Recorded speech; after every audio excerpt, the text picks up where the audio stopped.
আমি একটা হাদিস বলছি, এবার যারা বাবা আছেন মোবাইল থাকলে তুলে নেবেন অথবা কলম থাকলে লিখে নেবেন। আমি হাদিসটা বলছি, সন্তান জন্ম দিলে আপনাকে 11টা দায়িত্ব পালন করা লাগবে।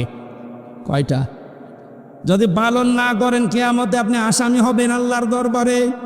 1 নম্বরে তার কানে আজান দেওয়া লাগবে, ডান কানে আজান, বাম কানে একামত।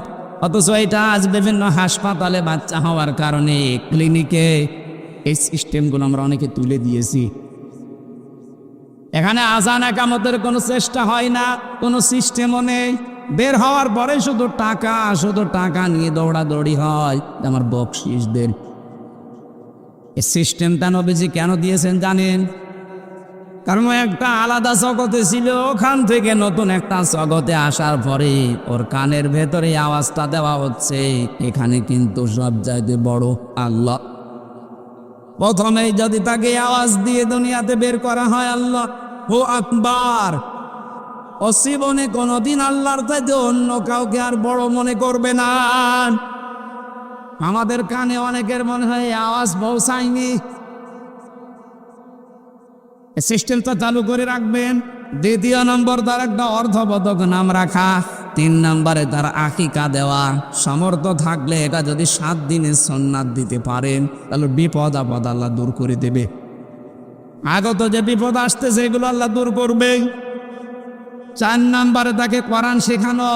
5 নম্বরে 10 বছর হলে তাকে নামাজের আদেশ দেওয়া।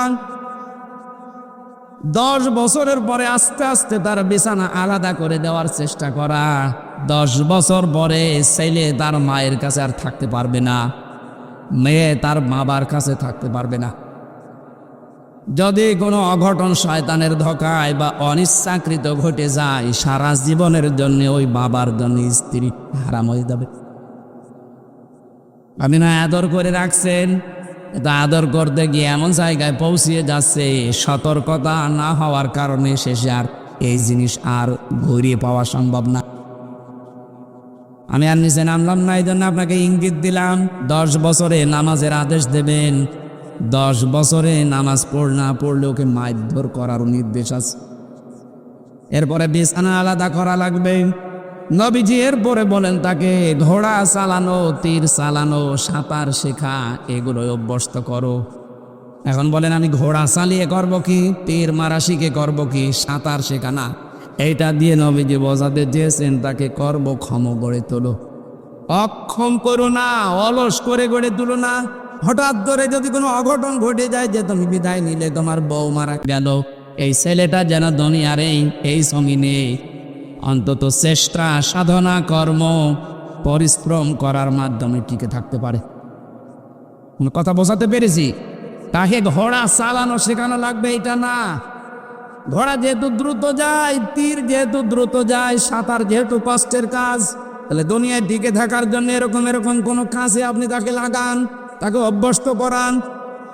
এই দুনিয়াতে এখন টিকে থাকতে গেলে আধুনিক বিজ্ঞান জানা লাগবে, কম্পিউটার জানা লাগবে। আপনি তাকে কম্পিউটারের ট্রেনিং দিয়ে দিন 6 মাস 1 বছরের। কথা বুঝতেছে? আপনার এই ছেলেকে, মেয়েটাকে, বর্দার সহিত ছেলেকে যদি 6 মাস বা 1 বছরের ট্রেনিং দিয়ে তাকে একটা কর্মসংস্থান আস্তে আস্তে তৈরি করতে পারেন, সুন্নাত আদায় হবে।